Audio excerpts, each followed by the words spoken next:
of them are still irrelevant. The pressure we place just on each other as men, the level of competition amongst men is shocking to me. The way we compete with each other, even with small things. And all of these things, they place a pressure on us as men and on how we can become effective fathers. Just a few examples from scripture that we see of a father and son relationships. It's amazing when you see Abraham and Isaac, and Abraham goes to sacrifice Isaac. And it's interesting that Isaac is so obedient to the father because of a close relationship that he had. And he has questions. When he asks the questions, the father gives him the answers, but he continues to avail himself as a sacrifice because of a close relationship with the father. How many of our children have that kind of relationship with us today? And we see Isaac and Esau and Jacob, and we see the whole story where the father bestows a blessing upon the children. And it's something that as men today we don't do. Who is blessing your children?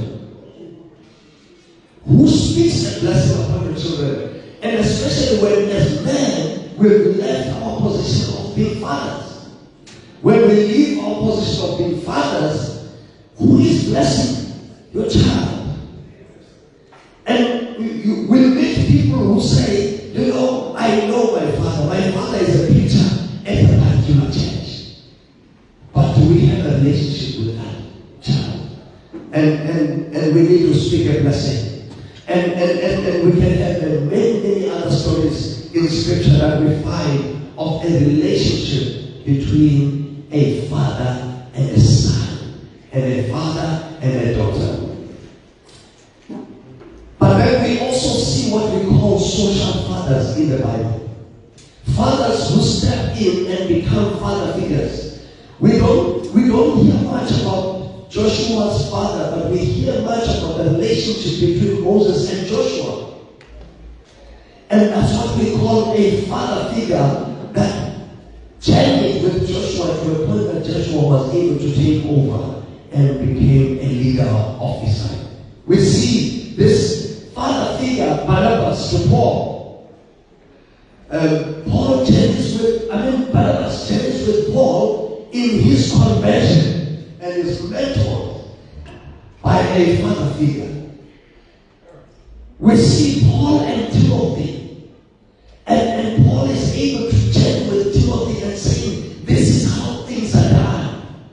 How many men in our churches who is journeying with them, who is journeying with young leaders that are coming up with great potential, but are confused on how to do things, who is available for them and working with them. Paul committed himself to Timothy and many others. And we see this with Joseph and Jesus. As we know that Joseph was not a biological father to Jesus, but Joseph was able to journey and even teach Jesus carpentry. And so there is modeling of genuine faith that is needed from us as men. And I want to say, by virtue of being born a man, you are born with responsibility. And you don't choose that responsibility, but responsibility chooses you. And so there is an expectation of us playing a father figure role. And that's why as Heartlines we felt that this project called Fathers Matter is so crucial. How do we journey with men in our churches and help men become the father figures they are supposed to be? Because the expectation is there. And we need to be modeling a genuine faith, not just a faith that is taught, but a faith that is caught. Is there someone that is looking up to you and saying, I want to be like that man? I want to be like that man.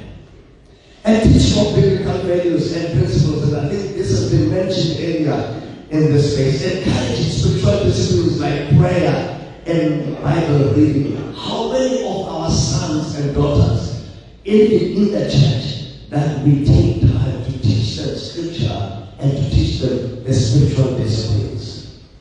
Sharing of our own faith and stories and failures. One of the things that we don't want to share as men is our failures. And yet our failures can help the next generation not to make the same mistakes that we made. So, why fathers matter? We did a research, and the research has shown that children who grow up without the presence of a biological father or a presence of a man in their homes, they are being victims or perpetrators of gender-based violence. So if we want to end gender-based violence, we need to be present in the lives of children. And I always say, if I am not involved in my life, in the child of my life, and especially if it's a young child, I never made it involved in their lives. Think about that. If I abandon my own child, someone else is going to take that responsibility. And they might not take it the way we have done it. And so the first call that we're making is to the church, to say to all the men in the church, let us go back to our children. Let us go back to our children.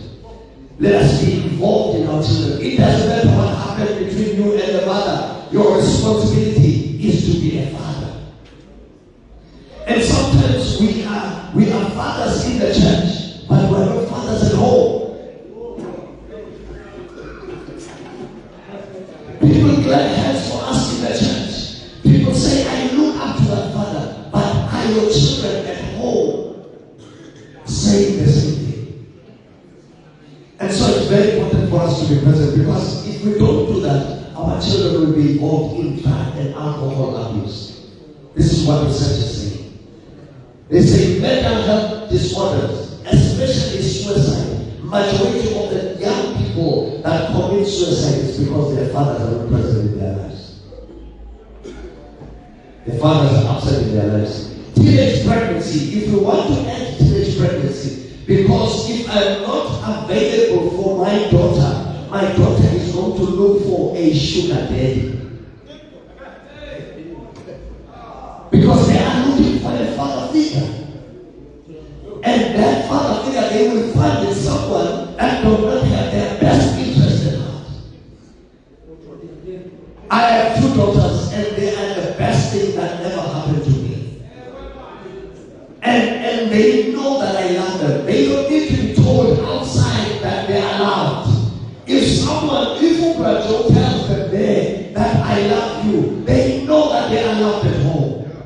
They know what love is. The first place for them to learn love is at home from their father. Because if they don't learn love from the father, they will be picked up by someone, and that person is going to abuse them. And so this is one of the things we need to know. Poor educational outcomes and economic results. It results in poor economic outcomes. So they say 90% of the children that drop out of school are children that are coming from fatherless homes. Because there's no father figure, there's no authority figure to say, this is how things are done. I have your best interest at heart. You need to go to school. We meet young men who are saying, I will not go to school, and there's no authority over them that can say, you are going to school whether you like it or not, because it's good for you. And so as fathers, we need to be involved in our children's lives. And because if we're not involved, the list is endless. They say 90% of the kids who are in juveniles are coming from fathers where there's no home. Are coming from homes where there's no father figure. When gangs are looking and are recruiting for people to join them, they look for homes that do not have a father figure. They look for homes where there's no uncle, because they don't want anyone that is going to intimidate them. So it's very important. That's why they say over 60% of children, especially in South Africa, I'm sure this is true in Southern Africa, over 60% of the children grow up without the biological father in the home. They say a home offense, when children are getting a birth certificate, the father is not there. is not there. The father is not there. I will not go to this one, but I think one of the things that we really need to is first of all is becoming father figures, but second of all becoming social fathers and stepping in when the father figure has neglected their responsibility, especially the church. I think it was mentioned many times here that we need to be available. We need to be available and make an impact. But the second one that is so important, as men, we have not dealt with our own fatherhoods. As men, we are walking around and we are wounded because we did not have a relationship with our own fathers. I am saying this from experience because I had to deal with my own fatherhood because I could not understand why did my father deny me. Why did my father, what is it that was not good about me that my father would reject me? And I had to deal with my fatherhood. Before my father passed, I had to reconcile with him. Guess what? After I reconciled, I felt whole again. And what happened is that, on the day my father died of COVID, on the day my father died of COVID, the minister who was supposed to come and bury my father did not preach. So I ended up having to bury my own father. But it is because I had reconciled with my father. As men, we need to deal with our fatherhood. Because when we don't deal with our fatherhood, it manifests itself in our families. If my father was abusive, I become an abusive person. If my father was doing certain things, that neglect is spilled over to my family.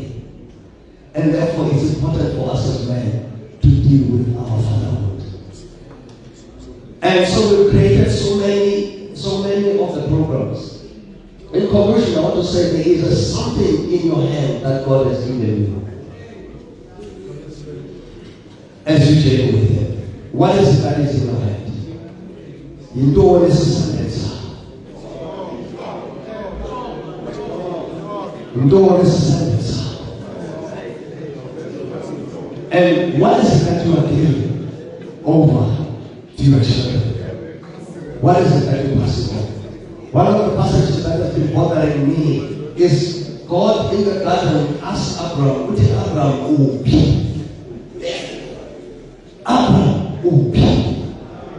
come back to your position. So we've got programs that we offer. We've created 7 films.